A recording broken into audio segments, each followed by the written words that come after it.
I find it interesting how artists seem like repulsed by their own success, or at least kind of ashamed by the things they made that make them the things they make that achieve the most fame and popularity. It happens like every single time, I notice. Like no artist ever seems to be like, that's the thing I'm most known for, and it's the thing I'm most proud of. It usually seems the opposite, where like the thing that they're most known for is something that they're like, ugh, that piece of shit. Like, I barely even try. Why does everyone care about that? And then the thing that they make that they consider to be their magnum opus, no one ever gives a shit about it. Like Sir Arthur Conan Doyle, the guy who wrote Sherlock Holmes, he fucking hated. He hated writing Sherlock Holmes. He never liked the character. I think he, like, after the first story, he just continued writing the rest of them because he was commissioned to. They paid him to keep writing it because his stories were so popular. Even at the, like, you know how, like, some artists are never appreciated in their own time or whatever, like H.P. Lovecraft, he kind of wallowed in squalor. Oh, not necessarily squalor, but, like, he wasn't successful or famous in his own time, but after his death, his stories have become a staple of pop culture. No, Sir Arthur Conan Doyle was known and respected as an author in his own lifetime, and the Sherlock Holmes stories were fucking wildly popular, and he fucking couldn't stand it. He had to, like, the only reason he kept doing it was because they paid him, and at some point, he fucking killed Sherlock Holmes off, because he was like, fuck this, you can't make me keep writing stories now, he's fucking dead. But then, he wasn't making enough money on everything else he was writing, so he was like, fine, and he started writing a whole bunch of stories that were like prequels that took place before Sherlock Holmes died. And then eventually, like, he was just not getting any other work, so he had to, like, bring Sherlock Holmes back to life. And, like that was probably one of the first and most famous retcons in literary history, where he was like, hey, remember that thing? If you don't know what a retcon is, it happens all the fucking time in comics, because comics are garbage. It's when something gets written in a story, and then a story that they write later on retroactively contradicts what was written in the original story and changes it, and goes like, oh, it didn't actually happen that way, never mind. So he retconned it, so it turned out he faked his death, so that he could continue writing new Sherlock Holmes stories and keep getting fucking paid. Harlan Ellison, the guy who wrote I Have No Mouth and I Must Scream, which, if you know anything about science fiction, you've definitely heard of that story. It's his most famous work, and he hates that it's his...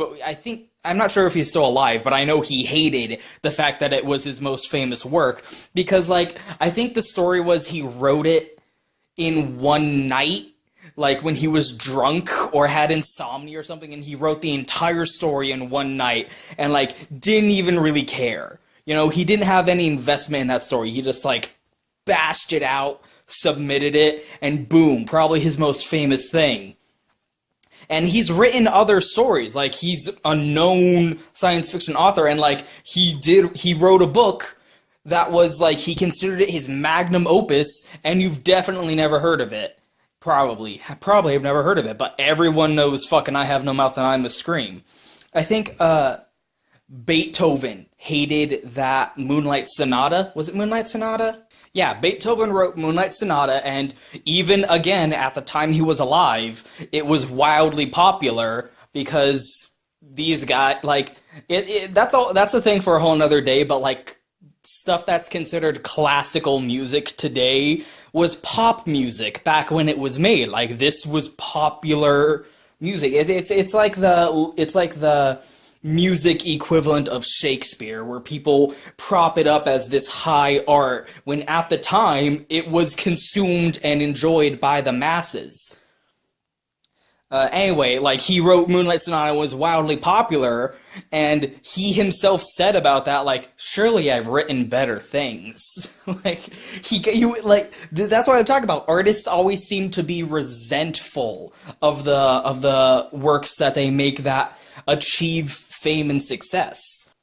It might be because they might fear getting typecast by it. You know, like, George Lucas would probably be an example where he got famous for making Star Wars, and then that's all he was kind of attributed to for the entire rest of his career. I mean, this was a guy who wrote, was it THX 88, I think it was? I forget the title. I'm pretty sure THX numbers something something. And American Graffiti, and he helped make Indiana Jones, but Star Wars was always a thing that he was, like, his name was attached to, and he was never really allowed to make anything else after that. Like, the creation kind of outgrew his own personal artistic interests. That happened to Hideo Kojima also, where he made Metal Gear Solid, which became so wildly famous and successful that he was never really allowed to make anything else. So that might be a thing. Like, maybe they're like, I don't want this to define my career. I have so many other pieces, I have so many other stories inside of me that I would rather be writing and making. I don't want to just be I don't want to be the guy. I don't want to be the Moonlight Sonata guy. I don't want to be the Star Wars guy. I don't want to be the I have no mouth and I'm a scream guy. It might also be that, like, artists who kind of make something unthinkingly or without a lot of investment into it, they're in a much more relaxed kind of laissez-faire state of mind, and that allows the creativity to flow much better, and they have, you know, the muse, you could say, just kind of works through them in a lot more relaxed pace. And, you know, it also could be that it works through them at a more relaxed pace, and whereas something that they have that they put a lot of pressure on themselves, you know, something that they consider to be their magnum opus, they scrutinize it and, like, really put a lot of pressure on themselves to try and make it as best as it can possibly be.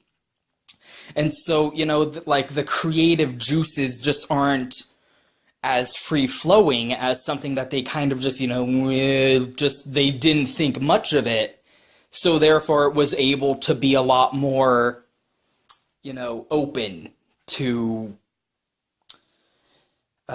be something palatable for the masses. Because that could be another thing where the general populace, their standards aren't as high. And, you know, it might sound kind of demeaning to say, like, the lowest common denominator doesn't exactly have the most refined taste. So something that was kind of just easily churned out is more consumable than something that a lot of effort and focus was put on to make it as best as it could possibly be. Like, the highest achievement of the artist's vision might just be too impenetrable for people to really get into. I don't know, it's something interesting that I like to think about, because it just seems to happen all the time, even in modern examples, even with new artistic mediums. And you can trace it back all the way through all these historically upheld artistic figures also. And it's just like, I see, like, art as a way to, like, the way I analyze art is, like, trying to figure out what the artist was trying to portray or convey through what he created.